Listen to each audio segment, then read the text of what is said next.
What's up people, I'm Jesterun. This is the second video I'm doing about Mists of Pandaria PTR servers. Today I'm going to talk about warriors. I'm going to show the talents and the glyphs. Here's a few duels I've done outside of Stormwind. I hope you enjoyed the video. Here we go. Alright, so before we start, I wanted to say a few things. First thing is the change that Resilience has gone through in Mists of Pandaria. Right now Resilience has been separated into two stats. PvP power and PvP resilience. PvP resilience reduces the damage you take from other players, and PvP power increases the damage you do to other players, and this eliminates the PvE items in PvP completely. Another thing I wanted to say that really affects warrior that is not related to the warrior class changes is the really big change, the hunter change. Hunter attacks now do not require minimum range, so that affects warrior by a huge amount against hunters.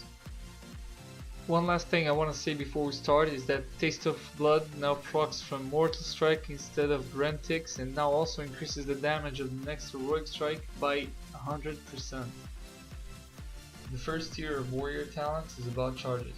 Okay, so right now charge has a 20-second cooldown. Double time allows you to use charge twice, but the second charge does not grant you rage. I didn't like this talent because the cooldown only starts after the 2 charges, so that there's a huge gap between every 2 charges. Warbringer, if you pick this up, your charge will have a 3-second stun and 20-second cooldown. This is a very good talent to choose, even though it wasn't my choice.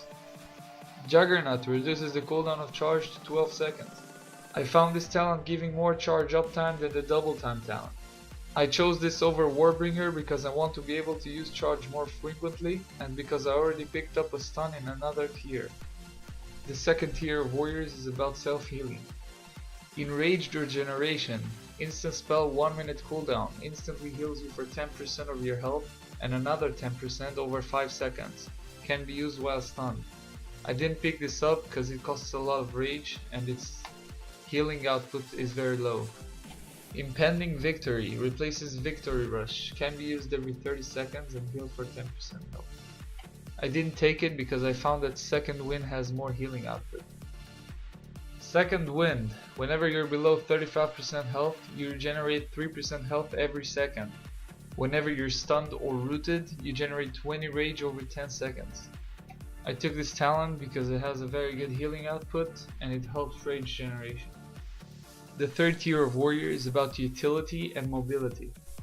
Staggering Shout, 40-second cooldown, causes all snared targets to be rooted for 5 seconds. Since Piercing Hull is in the same tier with this talent, it is useless alone. I wouldn't count on others to snare targets just when I needed to, so I didn't pick it. Disrupting Shout, 40-second cooldown, it interrupts everyone around you for 4 seconds. This is a very good spell, there is no reason not to take it, I just wanted Piercing Hull. Piercing Hull, same as it was, I picked it because it helped me stay on the target. Fourth tier is about AoE damage and control. Blade Storm, same as it was, doing very good damage. In this video I had Recklessness up, I got him to 50% from 100. Shockwave, same as it was, 20-second cooldown, stuns everyone in front of you for 4 seconds. Dragon Roar takes Shockwave and Blade Storm out of the game. 1 minute cooldown, it does 40k crits on players and does a 3-second stun to everyone around you. It will always crit and ignores all armor of the target. The warrior's 5th tier is about damage migration. Safeguard replaces Intervene. 30 seconds cooldown, it charges a friendly player, removing all roots and snares. The next physical attack made against your target reduces their damage taken by 20% for 6 seconds. I don't see this skill useful in PvP, Intervene is enough. Vigilance, 2 minute cooldown, places a buff on a friendly player, transferring 30% of the damage he takes to you for 12 seconds. This might come useful in some cases, but I found the next talent better. Mass Spell Reflection, 1 minute cooldown and doesn't require a shield, and doesn't share a cooldown with normal Spell Reflection. Reflects one spellcast on you or raid members within 20 yards. This is an excellent skill if it is used correctly, and that's why I picked it.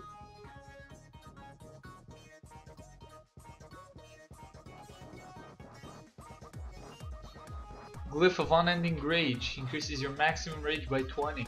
This helps a lot with rage management and keeps extra rage from being wasted.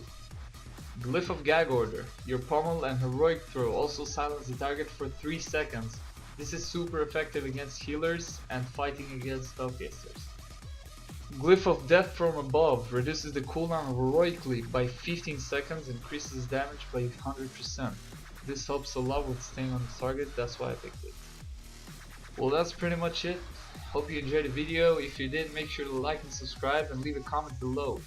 Right now my plans are to continue reviewing more classes until the Pre-Mist of Pandaria patch goes live, so make sure to check them out. I was Jesterun, thanks for watching.